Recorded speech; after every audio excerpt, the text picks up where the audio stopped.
अस्सलामुअलैकुम, welcome to समा podcast. मैं हूं आपकी होस्ट मिनाहिल रफ़ीक और आज हमारे साथ जो पॉलिटिकल पर्सनालिटी मौजूद हैं, very down to earth, open for all, MP हैं ये barrister Chaudhry Usama Fazal sahab. Thank you so much for your time. कैसे हैं आप?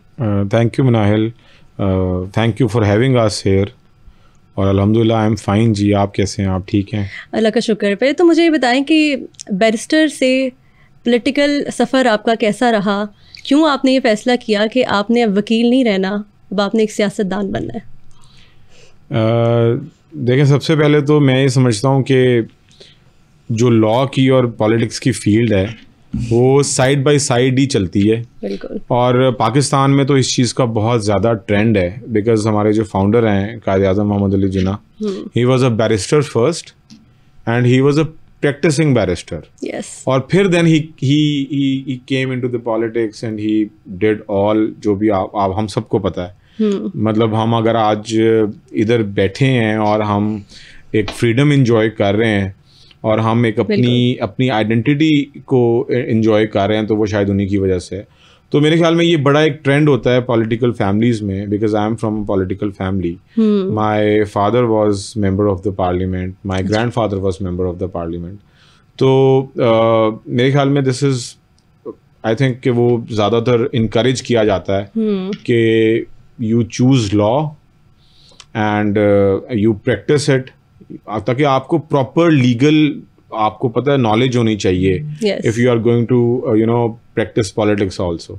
कानून का तो पता हो। एग्जैक्टली। सबसे ज्यादा कानून वैसे सियासतदान ही तोड़ते हैं। यहाँ पे मसला यही रहा है नॉर्मली कि जब आप ऐसे लोग जब बैठे रहे यहाँ पे जो इंगेज ही नहीं थे कानून के साथ, या जिनको पता ही नहीं था कि पॉलिटिकल नॉर्म्स और जिनकी वजह से आप इन ओहदों तक पहुँचते हैं उन लोगों की रिक्वायरमेंट्स क्या हैं, तो फिर आपने देखा ही है कि क्या हालात रहे। जैसे कि अभी हम बात कर रहे थे कि पीएमएलएन ने ये कल्चर थोड़ा सा चेंज किया है, जो यंगस्टर्स हैं वो आगे आए हैं। आप बता रहे थे कि पहले 3 दफ़ा जो एमपी बनता था उसके बाद उसकी कैबिनेट में नंबर लगता था कि अब तुम बैठोगे कैबिनेट में। आप लोग फर्स्ट टाइम में आगे आ गए। कितना चेंज आपने देखा आने के बाद, और आपने कितना फ़र्क महसूस किया अपने आप में और उन लोगों में जो पहले से वहाँ पर मौजूद है? देखिए, मैं तो समझता हूँ कि मैं बड़ा लकी हूँ कि मुझे इस टाइम पे मैं असम्बली का हिस्सा बनाऊँ, जिस टाइम पे मेरी जो वज़ीर आला हैं मरीम नवाज शरीफ साहिबा, वो मेरी वज़ीर आला हैं। मैं आपको ऑनेस्टली बताऊं, मैं इसलिए नहीं कह रहा कि शायद मैं पीएमएलएन से हूं या मैंने करनी ही है ये बात। अच्छा। लेकिन आप अगर जनरली भी देखें, असम्बली का एटमॉस्फेयर पूरा चेंज हुआ है। अगर आप हमारी कैबिनेट देखें तो उसमें आपको मोर देन 70-75% यंगस्टर्स नज़र आएंगे। और वो इसी वजह से है कि जो यूथ आपकी कर सकती है वो शायद, नो ऑफेंस टू मेरे जो बुजुर्ग हैं, सब जो सीनियर सियासतदान हैं उनको, लेकिन चीफ मिनिस्टर ने ये चीज़ अंडरस्टैंड की है कि ऐसे लोगों को मौका दिया जाए जो वेल एजुकेटेड हैं, जिनकी एनर्जी लेवल में भी इट्स वेरी हाई, और जिनमें एक पैशन है काम करने का। तो मेरे ख्याल में मैं तो इस चीज़ को, अपने आप को बड़ा लकी महसूस करता हूँ कि मैं इस टाइम पे पॉलिटिक्स में आया हूँ, जब मरीम नवाज आ गई, जो वो आ गई हैं, और बेसिकली मैं ये समझूंगा कि यंगस्टर्स को मौका मिला है। वरना ऑनेस्टली सीनियर पॉलिटिशियंस हैं पीएमएलएन के अंदर और एक रिवायती सियासत हमेशा उनकी देखी गई है। तो आपको कभी ऐसा महसूस हुआ कि मतलब अगर मैं कभी सियासत में जाऊँगा तो नून लीग नहीं, कोई और पार्टी होनी चाहिए, या आप हमेशा से पीएमएलएन की हामी थे? देखिए, मैं मेरा जो घर था that was basically PMLN. My father was in PMLN since his, जब उन्होंने स्टार्ट किया सियासत का तो वो पीएमएलएन से ही उन्होंने किया।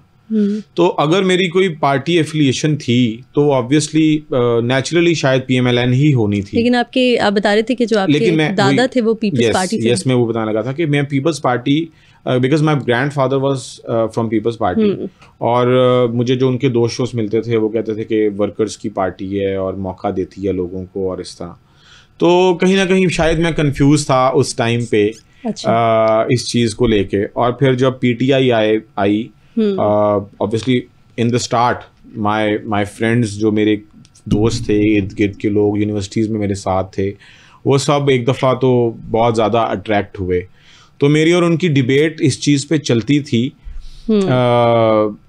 लेकिन कहीं ना कहीं शायद मैं उस तरफ भी अट्रैक्ट हुआ कुछ टाइम के लिए। बट ऑब्वियसली पीटीआई को यूथ की पार्टी ही कंसिडर किया जाता था। Yes exactly. तो इसी वजह से मैं आपको ये बता रहा हूँ कि मेरे सारे दोस्त वगैरह काफ़ी ज़्यादा एक्टिव, कुछ उनमें से पार्टिसिपेंट्स थे उस पार्टी के साथ, उनकी एफिलिएशन बड़ी स्ट्रांग हो गई उस पार्टी के साथ। Some of them even came into the parliament उस टिकट से, उनकी टिकट से। तो वो व्हाई नॉट यू? आपने सोचा पीएमएलएन से मिल रहे थे लोग? नहीं, मैं उस वक्त तो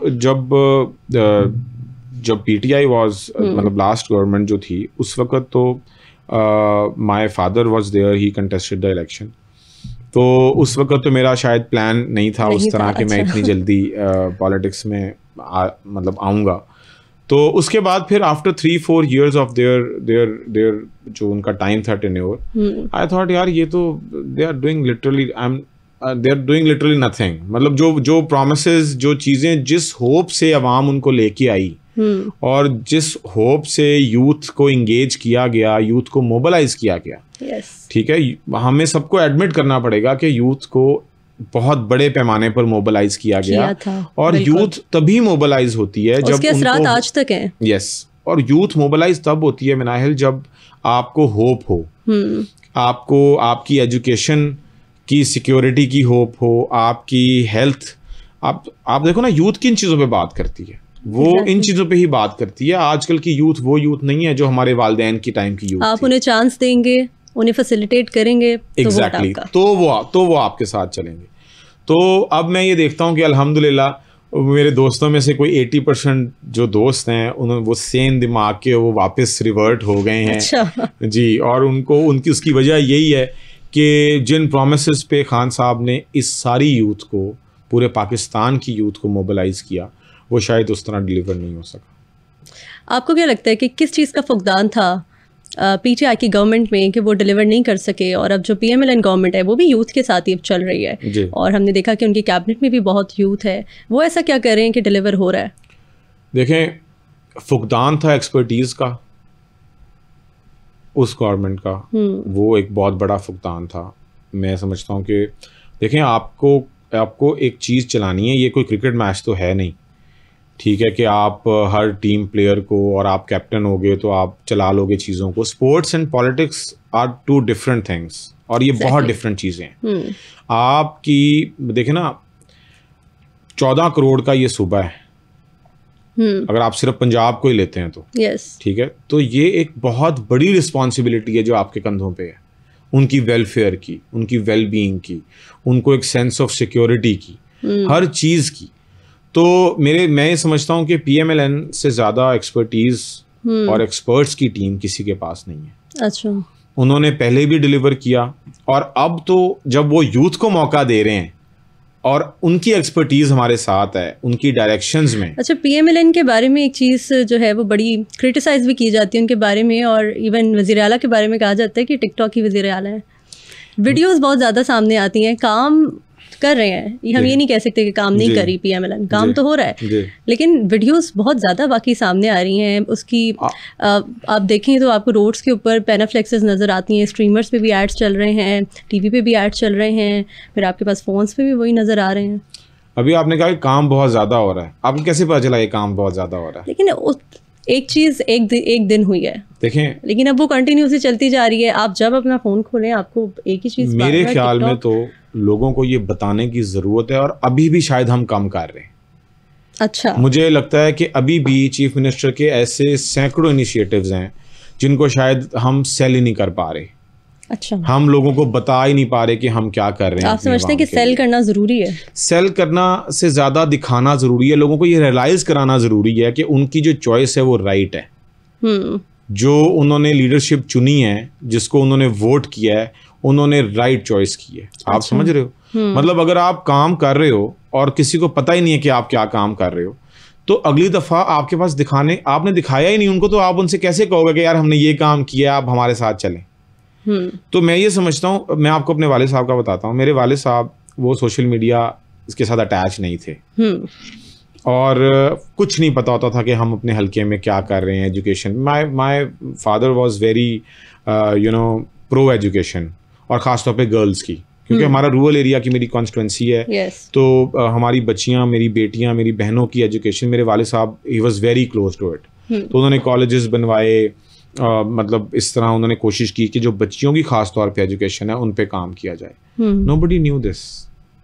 हमने अपनी इलेक्शन कैंपेन में हमें बताना पड़ता था कि हमने ये किया है भाई, ये किया है, वहां जाके देखें वो चीज बनी हुई है। आपके इलाके में तो उन लोगों को तो पता होगा, आपकी कॉन्स्टिट्यूएंसी में जहाँ पे आप काम कर रहे हैं, अगर आप ओपन है, अगर आप तक पहुंच सकती है आवाम, वहां पे भी काफी लोगों को इस चीज का नहीं पता होता था कि ये किसने किया है। अच्छा, ठीक है, लोग मैनिपुलेट आसानी से हो जाते हैं अगर आप उनको स्टेप बाय स्टेप साथ लेके ना चलें अपने।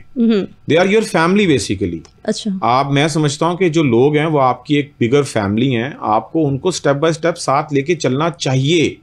आपको उनको बताना चाहिए कि अब इस स्टेप पे हम आपके लिए ये कर रहे हैं, इस स्टेप पे हम आपके लिए ये कर रहे हैं, इसका इम्पैक्ट ये होगा, ताकि लोगों में देखें। अब आजकल टेक का दौर है, everyone has phone in their hands.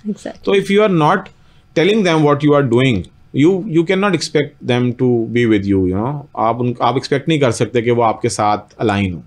Exactly. तो मेरे ख्याल में तो इलाकों में जाहिर है कि अब गवर्नमेंट रिहैब की तरफ बढ़ी होगी, और जो है वो पहले से अंदाज़ा लगाया जा रहा है और चेक किया जा रहा है, कैलकुलेट किया जा रहा है कितना नुकसान हुआ और उसको कैसे भरना है। लेकिन इससे पहले रिलीफ कैंप्स लगाए गए और वहाँ पर लोगों को खाना वगैरह भी प्रोवाइड किया जा रहा था। हमने देखा कि वहाँ पर जो बैग्स थे उसके ऊपर भी एडवर्टाइजमेंट थी। बिल्कुल थी, और मैं समझता हूँ कि होनी चाहिए।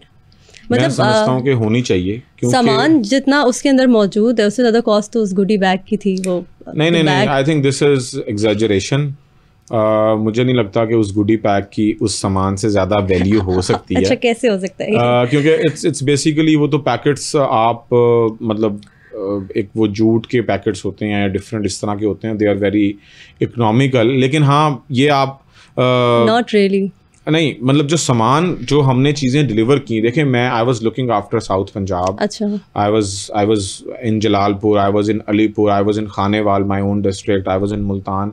सो वी वर ट्रेवलिंग, हम 7 लोगों के ट्रेवल कर रहे थे, जहाँ पे ज़्यादा हमें लगता था कि फुकदान है जो रिलीफ एक्टिविटीज़ का। तो CM फौरन उनकी क्लियर डायरेक्शन थी, उनके आपने देखे होंगे कि मिनिस्टर्स उनके दे वर इन फील्ड। लेकिन जलालपुर में अभी तक बड़ी बुरे हालात, Jalalpur and Alipur also, not just Jalalpur, because वो ना कहीं पे ऐसे हुआ है कि पॉन्डिंग हो गई है पानी की। पानी नॉर्मली तो ये बिहेवियर होता है कि जब सैलाब आता है उसके बाद जब पानी निकलना शुरू होता है तो पानी लैंड से भी निकल जाता है। लेकिन जलालपुर में हमने ये देखा कि वहाँ पे क्योंकि शायद जगह थोड़ी डीप थी या बोल शेप में थी, तो वो पॉन्डिंग हो गई, पानी खड़ा हो गया वहाँ पे। तो उसकी वजह से ऑब्वियसली मसले बहुत ज़्यादा दरपेश हुए। लेकिन मैं ये समझता हूँ कि जिस बड़े पैमाने पर इस दफ़ा फ्लड रिलीफ एक्टिविटीज़ का एहतमाम किया गया, जिस तरह मिनिस्टर्स, कैबिनेट मेंबर्स को मोबिलाइज़ किया गया, जिस तरह चीफ मिनिस्टर खुद हर जगह पर पहुँचती रहीं, वो शायद इसकी मिसाल पहले नहीं मिलती। और इसके साथ मैं आपको थोड़ा सा ये भी बताऊँ कि ये जो फ्लड हमारे पास से गुजरा है ये आगे सिंध में गया है। तो I had to go to Karachi for a family commitment just last week. अच्छा, ठीक है, लास्ट वीक मुझे जाना पड़ा एक फैमिली कमिटमेंट, और and I travel by road. Okay. तो इंडस हाईवे एक बहुत बड़ा हाईवे है और इंडस रिवर के साथ है। यस। दोनों साइडों पे जहां तक आपकी नजर जाती है वहां पर पानी है, और एक भी फ्लड रिलीफ कैंप या कोई रेस्क्यू सर्विसेज आपको नहीं नजर आएंगी। अच्छा। एंड मैं आपको ये this is I am talking on oath कि मैं हैरान हो गया। I was travelling with my family. अच्छा। और माय फैमिली वाज सरप्राइज्ड कि क्या मतलब किस तरह लोग सरवाइव करेंगे। अच्छा। तो मैं ये समझता हूँ कि जिस तरह इस दफ़ा CM ने लीड ऑन किया और इनिशिएटिव लिया और हम सबको मोबिलाइज किया। देखिए, हम एज मेंबर ऑफ पार्लियामेंट या हमारे colleagues as member of the cabinet, हमारी जॉब नहीं है शायद ये, समझ रहे हैं, जॉब डिस्क्रिप्शन नहीं है ये, या रेस्क्यू सर्विसेज का काम है ये। नहीं, लेकिन ये आपकी जॉब क्यों नहीं है? नहीं, अपने इलाके तक तो है। आप नहीं देखेंगे तो फिर कौन देखेगा? मैं यही कहने लगा हूं ना कि अपने इलाके तक तो है कि अगर खानेवाल में फ्लड आया है तो मैं ठीक है, मैं रिस्पॉन्सिबल हूँ, मैं जाऊंगा हर जगह पर। लेकिन एक MPA जो शायद रावलपिंडी से MPA बना है, वो अगर अलीपुर फिर रहा है और बंद पे लेटा हुआ है और सोया हुआ है, तो मैडम आपकी पार्टी गवर्नमेंट में 2020-21 में भी सैलाब आया था और सरकार उस टाइम पे भी इंटैक्ट थी। वो शायद हमारी सरकार नहीं थी, शायद और लोगों की सरकार होगी, लेकिन हमने तो अपना सर्व करना है ना। एग्जैक्टली। तो मैं ये कह रहा हूँ कि इस चीज में एग्जैक्टली यही बात मैं कहने लगा था कि इस चीज पे CM इज वेरी क्लियर वो कहती हैं कि हमारा काम है, हमने किसी और को डालना ही नहीं है। yes. हमने ना किसी से हेल्प लेनी, हमारे पास जो रिसोर्सेज है हमारी आवाम को पता होना चाहिए, जो रिसोर्सेज हैं हम उनके लिए हाजिर कर दें। और जितनी एनर्जी है, जितना ज़्यादा हम सर्व कर सकते हैं, कि आप यकीन नहीं करेंगे कि फ्लड रिलीफ कैंप्स में इस तरह का माहौल होता था कि बच्चे खेल रहे हैं, शादियां हुई हैं, बच्चों की क्लासेस लग रही हैं, सुबह अलग क्लासेस लगती थी और इवनिंग में क्लासेस अलग लगती थी। अच्छा। और हम जब विजिट करने जाते थे फ्लड रिलीफ कैंप्स, तो we were on a roll, मतलब हम जा रहे हैं एक फ्लड रिलीफ कैंप, कि एडमिनिस्ट्रेशन को पता हो कि भाई ये हमें देख रहे हैं, हमें काम सही करना है लोगों के लिए, तो हम उनको ना विजिट करते रहते थे। मौजूदगी भी बड़ी मैटर करती है कभी-कभी। तो हम जाते थे तो बच्चे they were like speaking English casually, और रिस्पॉन्स आपको ऐसा कर रहे होता था कि मैं रैंडम क्लासरूम में जाता था चेक करने के लिए कि यार ये सिर्फ पिक्चर्स के लिए है या ये वाकई बच्चे कुछ। और अगर शाम का टाइम होता था तो लोग बच्चे जो होते थे वो मुझे गुड इवनिंग करके ग्रीट कर रहे होते थे। अच्छा। और वो काउंटिंग ABC, और मैं एडमिनिस्ट्रेशन को कहता था कि जो आप लोग इनको माहौल दे दिया हमने यहाँ पे, इन्होंने तो अपने घरों को नहीं जाना वापस, ये मतलब इंशाल्लाह सैलाब तो खैरियत से वापस चला जाएगा, और अच्छे घर देंगे तो वो अच्छे घरों को भी जाएंगे इंशाल्लाह। लेकिन मैं आपको बता रहा हूँ कि इस लेवल की फैसिलिटेशन की गई कैंप्स में, लोग खुश हैं कि लोग they were very happy and they were praying. अच्छा, आप मेंबर हैं एजुकेशन कमेटीज़ के भी जी, और आप स्कूल्स वगैरह के हवाले से भी देखते हैं, तो उस हवाले से कुछ बताएं कि अभी ख़ास तौर पर जो अब साउथ पंजाब है या जो आपका जो हलका है, वहाँ पर एजुकेशन के लिए क्या काम हो रहा है, कितना काम हो रहा है? क्योंकि अभी हमने देखा कि कुछ ख़ास रिजल्ट्स नहीं आए बच्चों के। जी, इसमें यह मिनाहिल के पहले हमेशा से, क्योंकि मैं साउथ पंजाब से हूँ तो मैं हमेशा बायस होता हूँ साउथ पंजाब को लेके, चाहे वो पार्टी का कोई भी प्लेटफॉर्म हो, कोई भी फोरम हो, मैं अपनी आवाज़ ज़रूर पहुंचाता हूं अपने लीडर तक और उनको बताता हूं कि साउथ पंजाब के ये मसाइल हैं। और पहले तो शायद मुझे नहीं पता कि लीडरशिप कैसे रिस्पॉन्ड करती थी अपने पार्लियामेंटेरियंस को, लेकिन अल्हम्दुलिल्लाह मेरी चीफ मिनिस्टर मुझे रिस्पॉन्ड हमें करती हैं, हम सबको एज अ टीम, और हम उनको इशूज़ मतलब लिटरली बड़े कैजुअल अंदाज में उनको बता देते हैं, बगैर किसी घबराहट के या ये सोचे हुए कि डांट नहीं पड़ती कभी। अगर हम गलती करें तो डांट भी पड़ती है, लेकिन अगर हम अपने मसले बता रहे हैं तो वो बड़ी कीनली उसको सुनती हैं और कोशिश करती हैं कि फौरन उस पे। तो इस लिहाज से मैं समझता हूँ कि एजुकेशन जिस तरह आप इमेजिन कर रही होगी कि यहाँ लाहौर में इनिशिएटिव्स लिए जा रहे हैं, I kid you not, same उसी तरीके के इनिशिएटिव साउथ पंजाब में लिए जा रहे हैं। अच्छा। बल्कि शायद ज़्यादा बड़ी। उसमें आपने देखा कि हमने मील न्यूट्रिशन प्रोग्राम शुरू किया। yes. उसमें हमने क्लास 1 से लेकर क्लास 5 तक बच्चों को मतलब स्नैक्स, दूध और ये देना शुरू किया स्कूल्स में। That was all south Punjab. और अभी चीफ मिनिस्टर ने 2 दिन पहले कैबिनेट मीटिंग में 10 ज़िले अप्रूव किए हैं और वो 10 के 10 साउथ पंजाब के हैं। तो उनको शायद ग्रास रूट लेवल के मसाइल का पता है, उनको पता है कि बच्चे पॉवर्टी लेवल आपको पता है वहां पे बहुत ज्यादा हाई है। yes. तो बच्चे लिटरली उनके पास बेसिक जो एक फूड नेसेसिटीज होती हैं वो चीजें भी वो लैक करते हैं।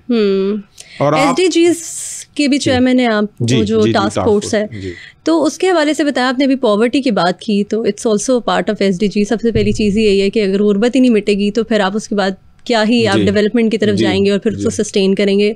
तो इस हवाले से क्या काम किया जा रहा है? अगर पॉवर्टी लाइन से इतने नीचे है साउथ पंजाब तो बहुत ज़्यादा, और अब तो फिर सैलाब की वजह से जितना वो इफेक्ट हुआ है तो अब कुछ अरसा क्या बहुत अरसा वो पॉवर्टी लाइन के नीचे ही रहेगा। फिर एजुकेशन है, फिर वहाँ पे और चीज़ें हैं, रोड्स हैं, फिर आपने उन्हें अभी तो घर भी बना के देना है, रोड्स तो बहुत आगे की चीज़ें हैं। तो उसके ऊपर क्या काम कर रहे हैं? कोई इनिशिएटिव है, कोई प्लानिंग है कि हमने इस तरह से चलना है? देखें, टास्क फोर्स जो है, this is the parliamentary task force on SDGs। तो दिस टाइम जो इस दफ़ा we have a high powered जो ये टास्क फोर्स बनी है, this is a high powered task force, क्योंकि इस टास्क फोर्स में मेरे साथ कैबिनेट के मेंबर्स भी हैं एज मेंबर्स, मेरे साथ पार्लियामेंट्री सेक्रेटरीज भी हैं एज मेंबर्स, मेरे साथ 2 पब्लिक अकाउंट्स कमेटी के चेयरमैन हैं एज माय मेंबर्स। अच्छा। तो इसको बनाने का मकसद ये था कि हम जो सस्टेनेबल डेवलपमेंट गोल्स की जो इंडिकेटर्स हैं उनकी जो इम्प्लीमेंटेशन है वो सरकारी सतह पर उसको यकीनी बनाया जाए। जिस तरह आपने पॉवर्टी की बात की, तो पॉवर्टी एलिवेशन एक हकीकत है, और ये एक साउथ पंजाब में जिस तरह आपने कहा ये इसका बहुत ज़्यादा अमल दखल है कि वहाँ पे हम किस तरह लोगों के लाइफस्टाइल को बेहतर कर सकते हैं। तो apart from chief ministers initiatives जो वो वहाँ के लोगों के लिए उनकी लाइफस्टाइल को बेहतर करने के लिए, जैसे मैंने मील न्यूट्रिशन की बात की, ये भी basically feed the kids who are coming from under privilege families, ताकि उनको वो इमेजिन कर सके लाइफस्टाइल, और उनकी हेल्थ इश्यूज जो हैं वो हम केटर कर सकें। वो तो एक चीज़, लेकिन जो हमारे इसमें पार्टनर्स हैं, that is UNDP and UNICEF and different जो इंटरनेशनल फर्म्स हैं जो वेलफेयर ऑफ द सोसाइटी के लिए काम कर रही हैं, इसमें वो हमारे पार्टनर्स हैं। तो apart from what government is doing, और हम बेसिकली टास्क फोर्स का काम है उसकी जो इम्प्लीमेंटेशन है उसको यकीनी बनाना। सही, ठीक है, उनको ये इंश्योर करना कि यार we are seeing each and everything, we are looking at it, इस तरह नहीं, इस तरह बेहतर हो सकती हैं चीज़ें। तो वो तो हम अपनी रिव्यू मीटिंग्स विद डिपार्टमेंट्स लेते रहते हैं। सही, प्लानिंग एंड डेवलपमेंट, उसमें जो PND डिपार्टमेंट है वो मेन हमारा। बच्चों के रिजल्ट्स की तरफ भी कोई आप लोगों की प्लानिंग है उस हिसाब से भी? क्योंकि देखिए ना, टीचर्स के भी इतने मसाइल रहते हैं, आए दिन हम देखते हैं टीचर सड़कों पर आ जाते हैं, उनके तहफ़्फ़ुज़ात हल हो नहीं रहे, तो फिर वो आगे बच्चों को कैसे पढ़ाएंगे?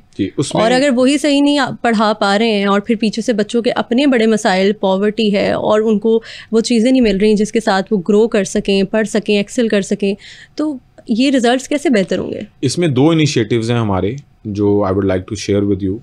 एक तो ये है कि वी आर ब्रिंगिंग एक टीचर सर्टिफिकेशन रिजीम।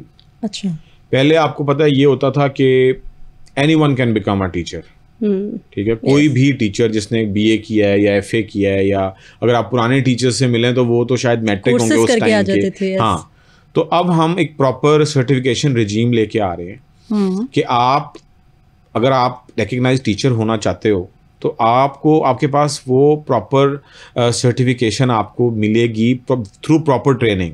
अच्छा, तो पंजाब हुकूमत आपको ट्रेन करेगी, और फिर at the end of the given time, चाहे वो 6 मंथ्स की ट्रेनिंग हो या may be up to 3 years हो, आप जब वो ट्रेनिंग कंप्लीट करोगे तो आपको सर्टिफिकेट दिया जाएगा। अच्छा, ठीक है, और अगर आपको वो सर्टिफिकेट मिलता है, इसका मतलब है now you can become a teacher. ठीक है, और तो एक तो उस चीज पे काम हो रहा है। आपको पता है, जब हम इस तरह की एक सर्टिफिकेशन रिजीम लेके आएंगे तो you will get good people around you, ऐसे लोग जो वाकई डिजर्विंग हैं, जो अच्छे एजुकेटेड हैं, जिनको पता है कि बच्चों का जो फ्यूचर है उसको किस तरह हम अच्छे से शेप कर सकते हैं। एजुकेटेड लोग टीचर बनना भी नहीं चाहते। एग्जैक्टली, उसकी वजह ये है ना, उसकी वजह ये है कि उनको कभी वो आपने एनवायरमेंट ही नहीं दिया। ठीक है, अब टीचर्स के लिए तो नॉर्मली ये समझा जाता था कि जिसको कोई काम वो नहीं हो रहा ना तो वो टीचर बन जाए, लेकिन इट्स अ नोबल थिंग। आपने पूरी सोसाइटी की जिम्मेदारी आप पे। तो अच्छा, मुझे ये बताएं, आजकल जो टसल चल रही है PMLN और पीपल्स पार्टी के दरमियान, इत्तेहादी जो मुखालिफिन बन गए हैं, तो is it a friendly match या ये मामला अभी तूल पकड़ता जा रहा है और मामला बिगड़ते हुए नजर आ रहे हैं? देखिए, मैं ये समझता हूँ कि पंजाब पे तो कोई कॉम्प्रोमाइज़ नहीं है, जिस तरह मेरी चीफ मिनिस्टर ने भी कहा है, और उसकी वजह यह है कि हमने दिन रात एक किया हुआ है। और अभी मुझे आइडिया भी नहीं था कि शायद आप ये topic you will bring it up, लेकिन मैंने आपको अभी बताया कि मैंने सिंध ट्रेवल किया है और मैंने सिंध ट्रेवल किया सखर से अप टिल कराची। और किया भी इंडस हाईवे के थ्रू है, जिसमें दादू जैसे शहर, छोटे शहर, लाड़काना, दादू, इन शहरों से गुजर के मैं कराची तक गया हूँ, जाम शोरो, पटारा, उन शहरों से। कोई कंपैरिजन ही नहीं है। ठीक है, देखें, हमारे पास फ्लड आया, या तो हम जाते, हम किसी से मदद मांगते, हमने अपने रिसोर्सेज में रहकर जितना देखें, आपके पास जितना होगा आप उतना ही कर सकते हो ना आवाम के लिए, हमने वो किया। लेकिन इस चीज का एक्सक्यूज हमने किसी को नहीं दिया कि कोई हमारी परफॉर्मेंस पर या हमारी चीफ मिनिस्टर की परफॉर्मेंस पर या जितनी वो मेहनत कर रही है, उनकी टीम दिन रात मेहनत कर रही है, उस पर कोई बात करे। तो फ्लड जैसी चीज को, जो कि एक नेशनल डिजास्टर है, देखें सबके लिए वो एक डिजास्टर है, लेकिन जिस तरह की हार्श लैंग्वेज एक दूसरे के बारे में इस्तेमाल की जा रही है, अब तो माफी तलाफी पे बात आ गई कि माफी मांगेंगे तो साथ बैठेंगे, वरना हम आपका साथ नहीं देंगे, विफाक कमजोर हो जाएगा। देखिए, मैं ये समझता हूँ कि अपने जो आपके एक रूल्स होते हैं ना, उस पर कॉम्प्रोमाइज नहीं होना चाहिए। और मैं ये समझता हूँ कि अगर चीफ मिनिस्टर ने ये स्टैंड लिया है कि पंजाब पे कॉम्प्रोमाइज़ नहीं होगा, तो मैं समझता हूँ कि मैं और मुझ जैसे बहुत सारे लोग और हमारी आवाम, क्योंकि उन्होंने चीफ मिनिस्टर को दिन रात मेहनत करते देखा है पंजाब के बिल्कुल लिए, और आप यकीन करेंगी कि कराची जैसा बड़ा शहर, मैं अब कुछ दिनों से, मतलब कुछ महीनों से मेरा 2-3 दफ़ा जाना आना हुआ है वहाँ पे, आप उन लोगों से ही अगर पूछ लें तो वो अब हमें कहते हैं कि यार अपनी वज़ीर आला हमें दे दो। बोलो, वो कहते हैं कि ये समंदर के रोड के अलावा जो सी व्यू रोड है वहाँ पे कराची भी कुछ नहीं है। पीपल्स पार्टी तो मनाजरे का चैलेंज फिर भी कर रही है ना। बिल्कुल करें। तो मैं कहता हूँ कि सीएम ने तो खैर वो एक्सेप्ट भी किया है, और मैं समझता हूँ कि उनकी लीडरशिप को छोड़ें, हमारे जैसे किससे मुनाजरा कर लें। अच्छा, मतलब हमसे ही मुनाजरा कर लें। चले इनमें ये बता दें, मरीम नवाज माफी मांगेंगी फिर? किस चीज की माफी?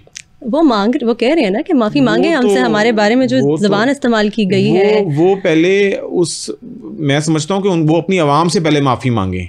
जो फ्लड इफेक्टेड वहां पे सिंध में बेचारे लोग रुल गए हैं लिटरली, और कोई मदद के लिए नहीं आ रहा, कोई उनका वाली वारिस नहीं बन रहा, और अब उनको मरियम नवाज चाहिए अपनी मदद के लिए वहां पर। और मेरे ख्याल में हम तो वहां भी जाके मदद करने को तैयार हैं, अगर हमारी चीफ मिनिस्टर हमें आज कहेगी चलो शाबाश सिंध। लेकिन हुकूमत तो फिर उनके साथ मिलके ही बनी है ना, है तो इत्तेहादी। देखिए, दिस इज नॉट अबाउट, ये सरकार की बात नहीं है, हुकूमत की बात नहीं है। मुझे लगता है कि आपके नॉर्म्स की बात है, ये आपकी ऐसी प्रिंसिपल्स की बात है। मुझे लगता है कि आप ऐसी चीज़ पर सियासत नहीं कर सकते जिसमें सियासत की ज़रूरत नहीं है।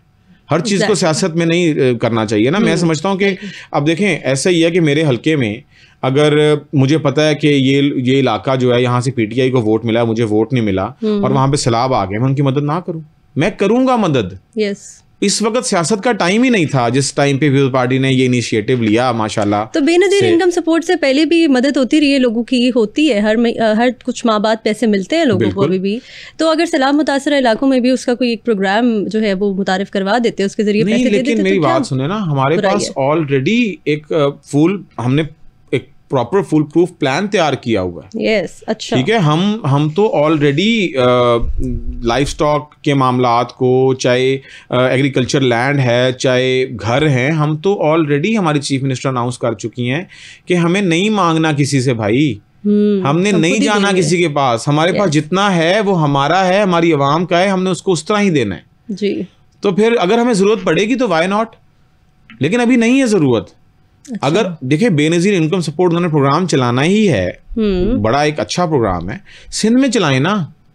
सिंध में तो चल रहा है। कहाँ चल रहा है जी? वो कहते हैं चल रहा है। वो तो कहते हैं, लेकिन मैं आपको अपनी आंखों देखा हाल बता रहा हूँ जो मैं करके आया हूँ, और मैंने वीडियोस बनाई हुई हैं।